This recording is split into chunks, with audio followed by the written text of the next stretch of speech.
kasama natin si Dr. Jomar Seguban, isang cardiologist, electrophysiologist. So, expertise niya yung kuryente sa puso. Pag-usapan natin, Dr. Jomar, yung common na mabilis ang tibok ng puso. So, yung isa sa mga nakita ko nagpakonsulta sa akin, kasi last time, ang pinag-usapan po natin is supraventricular tachycardia.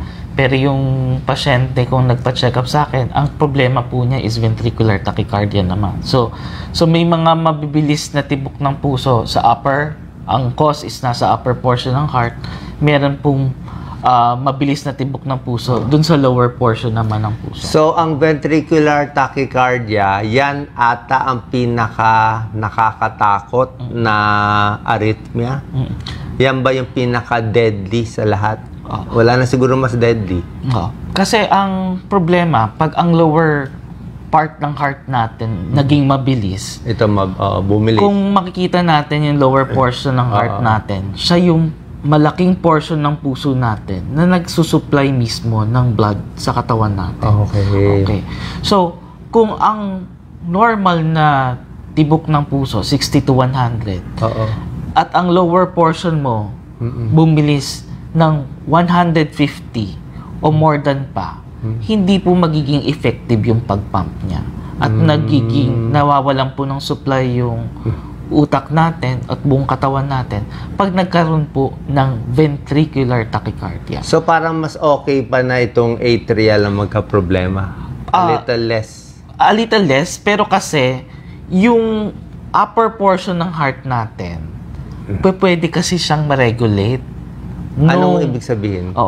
Yung kawad ng kuryente natin, di ba nagsisimula po siya dun sa generator ng puso? Yung may sinus generator node. yan. So, SA meron tayong node. pacemaker ng puso. Dito, Nakakonekta siya sa pinakatuktok ng part ng heart. So, bago pumunta sa lower portion ng puso, meron po siyang tagasalo, yung AV node. So, kung ang sinus node natin o yung generator ng puso, pag nagpapaliwanag ako sa pasyente, kung sinasabi ko sa kanila, para po siyang yung nasa Palawan, naghuhukay po ng gas doon para mag-create ng energy. Ganun po yung sinus node at na-produce siya 60 to 100. Okay. So, pinapasa niya po sa AV node. Yung AV node, para po ma-describe ko, para po siyang Meralco.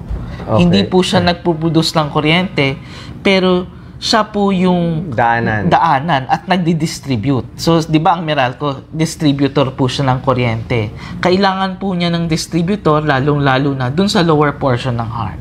So, kaya tama, somehow, tama po yung mas okay kung ang upper portion ng heart natin bumilis. Kasi, meron po tayong Meralco na tagasala po ng kuryente na manggagaling sa upper portion ng heart. Ganun po. So, pag mabilis ang heart rate nila, meron dito delikado. Katulad nung nagpakonsulta sa'yo, nanood sa atin, ano nangyari sa kanya? Nilagyan nyo ng pacemaker siya? Nilagyan po, nag-ablation po kami. Nag-ablation? Sinunog nyo yung abnormal? Abnormal. So, nag-perform po kami ng catheter ablation. Minap po namin yung part ng heart niya dun sa lower portion. Nakita po namin na sobrang bilis po ng puso niya.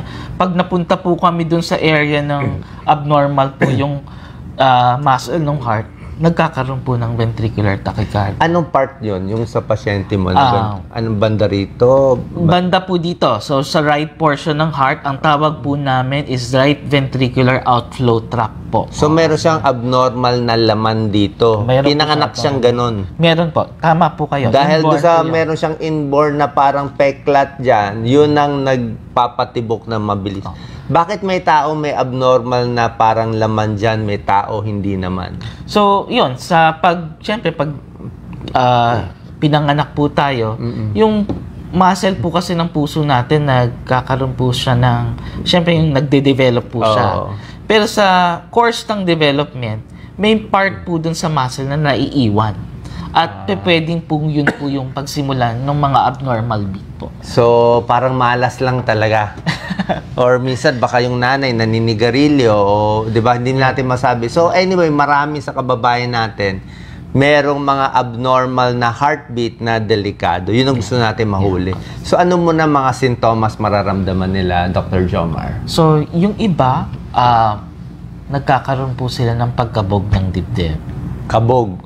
Okay. So, yung iba naman po, ang nararamdaman po, nag-skip beat. Tumatalo na mabilis, parang ganyan. Kaya mabilis. So, yung iba, sa sobrang dami naman yun, nagiging mahina na yung heart nila. So, madali na rin po silang mapagod. okay. Kasi So, umina na. paano nila malalaman kung itong kabog at mabilis na masama na ba to o baka nervyos lang, nakita yung boyfriend, kabado? Kailangan ma-document. So, may mga test tayo pwedeng gawin. Like, pwede po tayong magpagawa po ng ECG o electrocardiogram. So, yun po yung baseline o baseline na test na pwede po natin gawin para malaman natin kung yung beat na yon is abnormal. And then, kung wala pong nakita doon, may mga further test pa po kami pwedeng gawin. So, may mga matagal po na diagnostic test na para pong ECG, ikinakabit po sa kanila, na mas matagal po nilang mamamonitor within 24 hours po. Meron bang by symptoms, alam nila masama na yung abnormal heartbeat nila, nawawala ng malay, di ba? May clue ba yung mga kababayan natin? So, kadalasan yon mabilis na tibok ng puso, tapos may associated na symptoms like sabi nyo nga po, na nawawalan silang ng malay. Yung isang pasyente, ko na nakita, ano siya nagbabike po siya eh. So, pag nagbabike siya, dun po siya na hihimatay. O dun siya nagkakaroon ng palpitation. So, yung test na ginawa namin, pinagawa ko po siya ng exercise test, treadmill test. Pinatakbo mo. And dun po natin nakita na nagkakaroon po siya ng mabilis na heartbeat na more than 150. So, yun na po yung sinyales. Sabi ko, kung hindi po natin aagapan yan, pwedeng humina na po yung tibok ng heart niya. Okay. So, paano nila malalaman kung itong fast heartbeat nila ay masama na? Pwede ba parang hindi himatay lang or... Kailangan yon. Kailangan po talaga na ma-diagnose po. Ano ba usual na mabilis na heartbeat? Like yung sinabi mo, medyo mas rare ata yun, yung ventricular tachycardia. Merong mga SVT na I think very common, supraventricular tachycardia. Yun pa naman po yung pinaka-common talaga eh. Pinaka-common. Supraventricular tachycardia pa rin naman po yung pinaka-common. So, yun po, biglang umaatake tapos mawawala. Ganun. May isa po akong pasyente, natapilok lang po. Biglang tumibok na po yung puso po niya. So, biglang bumilis na po yung tibok ng puso niya. So kaya kailangan malaman po natin and kailangan niyang pumunta paulit-ulit sa hospital. Oo, ang dami ko nakikitang gano'n. Basta walang pera pang-ablation. Mahal kasi yung ablation, di ba? Medyo po. Pero sa ngayon, marami na po kaming natutulungan para kahit po mga charity. Kahit mga charity para po gawin po yung ablation. Tsaka marami siguro natatakot na ibang kababayan natin ayaw magpa-check, tinitiis na lang nila yung atake nung SVT nila. Ano ba usually ang nagpapa-atake? Let's say yung ayaw magpa-check up, yung talagang tinitiis. Ano ba nagtitrigger do sa atake? Meron ba nakain, napagod, nagawa? So, kadalasan syempre yung pag napagod po kayo, pwede magkaroon ka ng changes dun sa asin mo sa katawan, mag-trigger po ng abnormal beat. Yung pag-inom naman po ng kape, syempre stimulant po yan, pwedeng bumilis po yung tibok ng heart. Kadalasan po, pag umiinom sila ng kape, dun po natitrigger yung pagbilis ng tibok ng puso ko. So, yung iba, by exercise naman, pag kada basketball nila, bigla na lang pong bumilis yung tibok ng puso ko eh. Parang so, ang daming bawal pala. Kadalasan yung mga pasyenteng may mga supraventricular tachycardia, nalilimitahan din po yung mga activities nila because may mga certain activities sila na inaatake po sila ng... Pag inatake sila ng supraventricular tachycardia, talagang grabe yung mukha nila. Kala mong parang between life and death, di ba? Nakakakita ako ng ganun eh. Oh. Ano magagawa nilang first aid para bumalik sa normal yung tibok? Para mabalik sa normal? So, yung isa nga pong mga pwede pong procedure, gawin nila is pwede po sila yung carotid massage. Carotid massage, pakita dapat natin. wag po more than 10 seconds. No? Oo. So, dito sa baba po ng jaw nila, kailangan pong masahihin ng 10 segundo lang po. Not more Pag than that. ganyan-ganyan lang. Opo.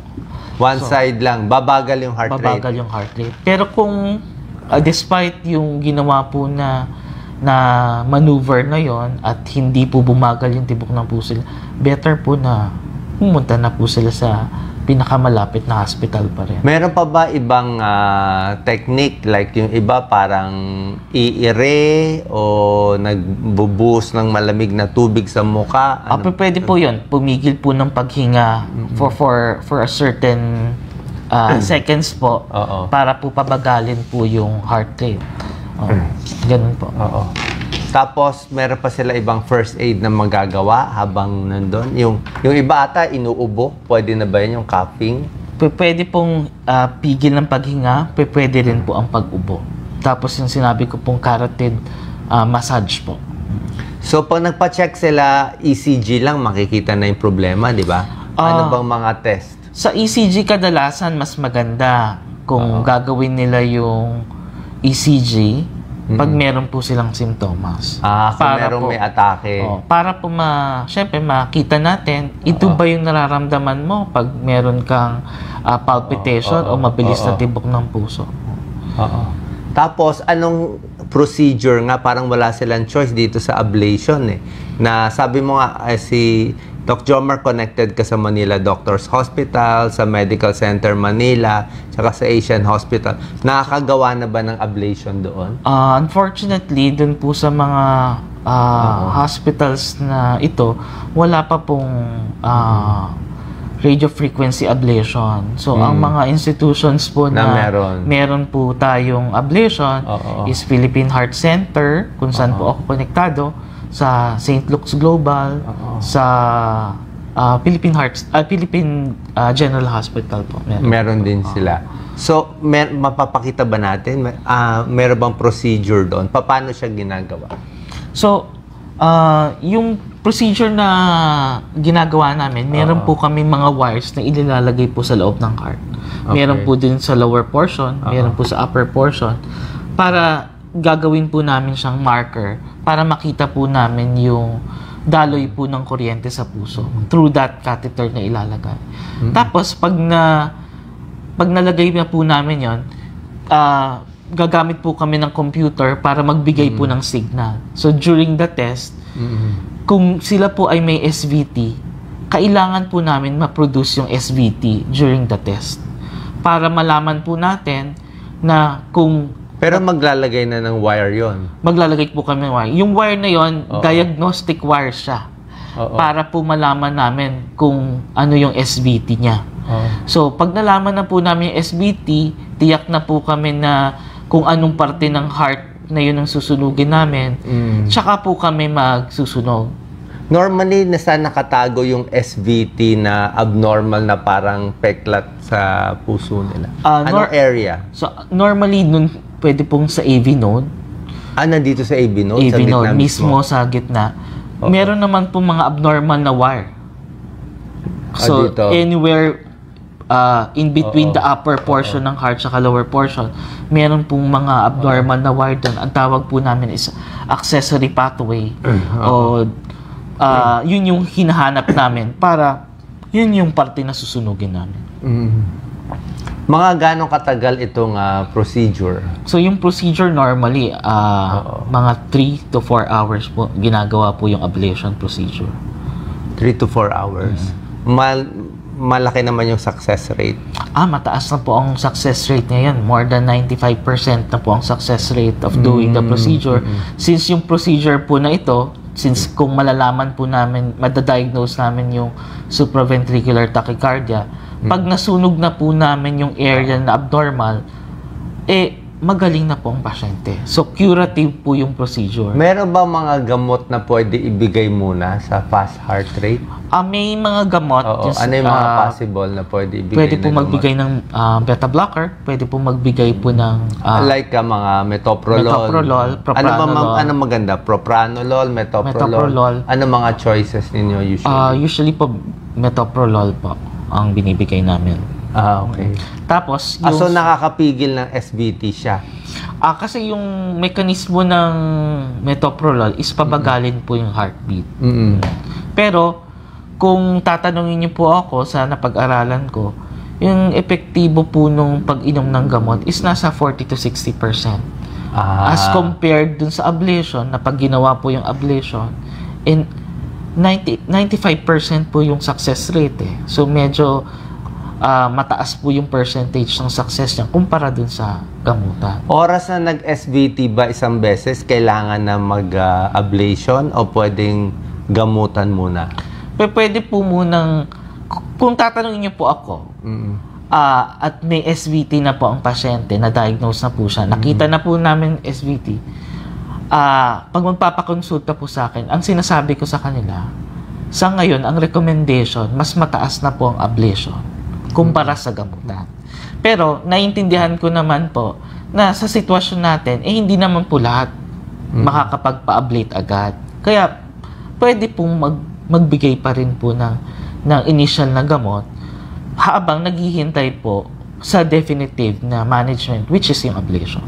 May risk ba yung ablation? Meron bang danger? Or may mga any type ng procedure, doc, meron naman po talagang possible na complication. Pero sa paliwanag ko sa pasyente, yung risk na mabutas yung puso, magkaroon po ng problema dun sa kawad ng kuryente while doing the ablation, napakababa. Less than 2% lang po yung possible complication kumpara dun sa success po niya of doing the procedure, which is 95 to 98%. Meron din nakikinig sa atin, Dr. Jomar, ng mga ibang doctors na hindi naman cardiologist o kahit cardiologist, hindi naman electrophysiologist. Ano yung mga anti-arrhythmic natin? Baka pwedeng turuan mo na rin kami. Like, kailan binibigay ang metoprolol, kailan binibigay verapamil, kailan ang amiodarone, mayroon pa mga Tambocor at iba-iba pa, yung mga maraming side effect, may benefit. Ano bang good or bad? Yung safest na pwede kasing ibigay pa rin is yung mga metoprolol, yung mga... Para kahit general practitioner, metoprolol na lang. Metoprolol, verapamil, pwede rin po. Kasi yung mga... Ang metoprolol is 50 milligrams twice a day. Verapamil, mga 40, 3 times a day. Okay na yun sa kanila. Pwede na po yan. Okay. Kasi yung ibang mga gamot, yung nasabi niyo po na amiodarone, kailangan i-check yung mga ibang function test ng katawan kasi yung tagal nun sa katawan, pwede po mag-deposit sa baga, mag-deposit sa mata, mag-deposit po sa liver. Medyo po malaki po yung side effects. So, hindi na gano'ng ginagamit itong mga gamot na to? May mga occasion na kung wala pong choice, ginagamit pa rin po namin. Kung wala pong choice but to give, we just bakit need to... yung hindi meron bang mga abnormal na SVT or mabilis na heart rate na hindi kaya ma-ablate? Correct. So pag nangyari po 'yon na nagawa na po natin yung procedure at hindi po successful yung pagkaroon ng ablation, so we still resort to medication po. Kaya lang, since meron po siyang mga side effects, nire-reserve po natin siya as last resort po. How about yung atrial fibrillation? Marami rin merong atrial fibrillation. Ano ang gamutan doon? So, kailangan ng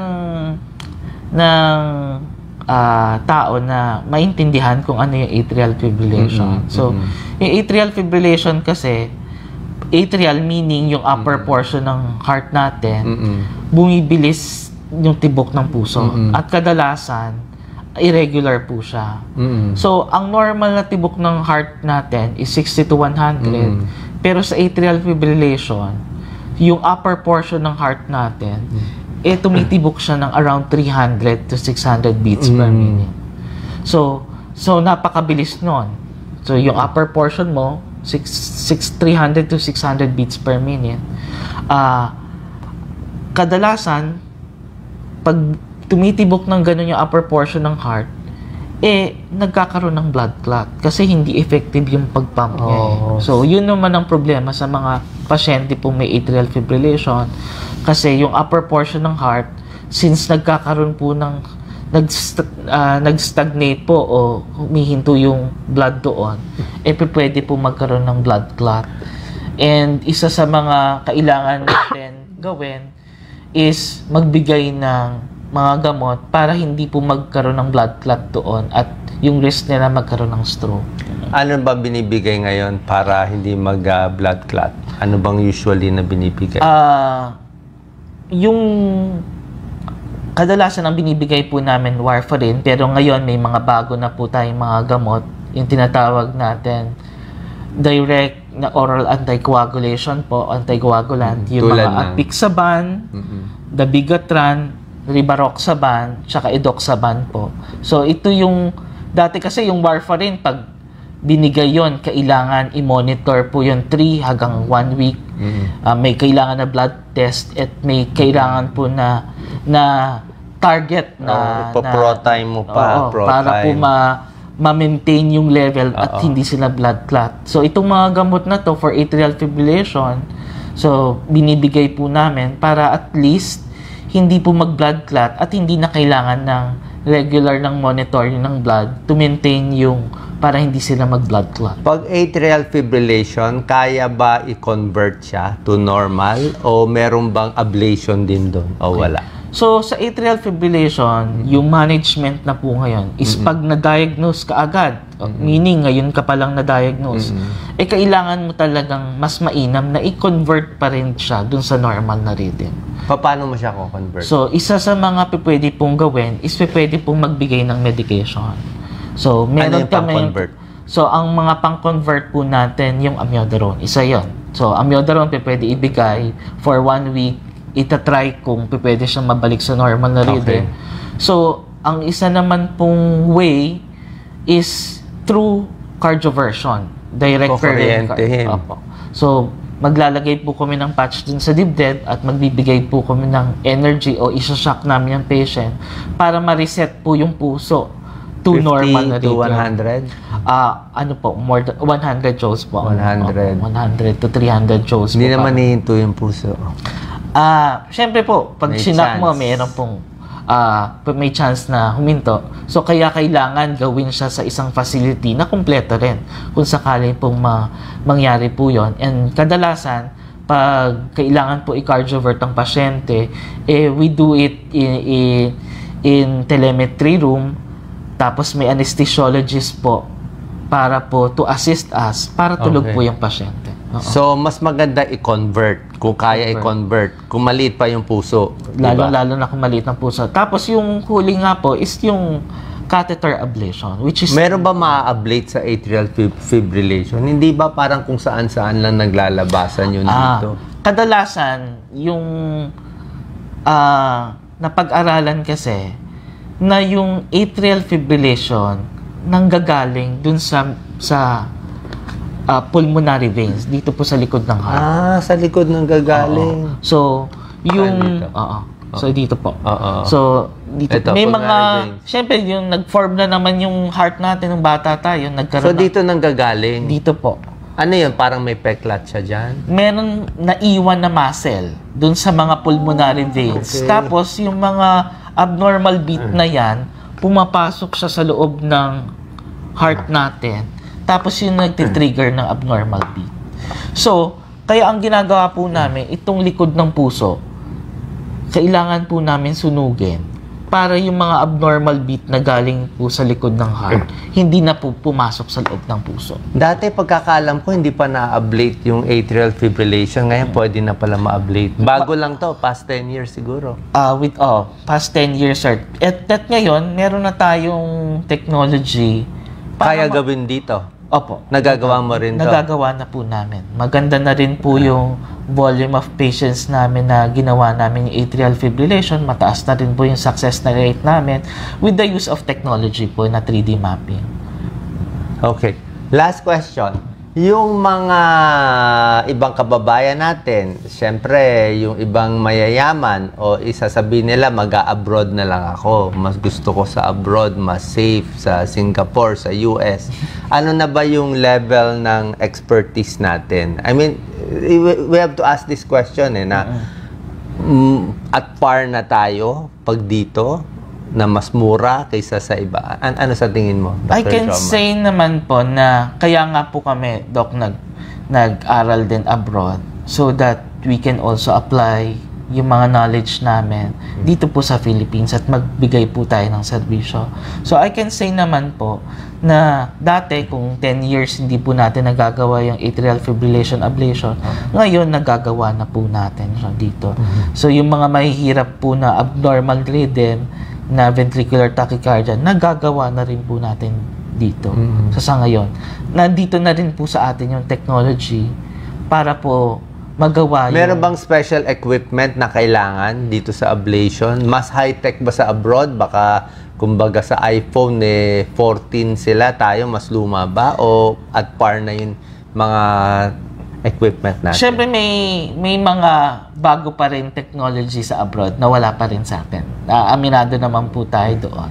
Pero, yung mga treatment, present na rin po sa atin. Okay. Kasi, yung mga bagong treatment, siyempre, kailangan pa rin po yan ng approval ng FDA natin. So, kadalasan dun po tumatagal yung mga approval. Pero,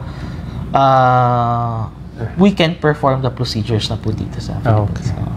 Maraming salamat. Kailangan magpasalamat tayo kay Dr. salamat. Jomar Seguban. Kung nanatili yan sa abroad, walang tutulong sa atin, walang magpapayo. Alam nga naman mag-abroad ka, hindi ka na nga aabot, nagloloko na yung heartbeat mo, di ba? Hindi na nga pwede mag-travel to, di ba? I don't think pag may SVT ka na, paano ka pa makaka-travel? Yung iba kasi nahihirapan sila, lalo na pag inatake sila abroad, kadalasan, nagiging mahal pa yung pagpunta nila abroad kasi pag dun sila inatake, kailangan silang ma-emergency room doon. So, yung cost ng... Tsaka sa airplane, kulang ang oxygen, di ba? Hindi nahirapan din yung puso. So, yan. Thank you so much sa ating mga kababayan. God bless po. Thank you.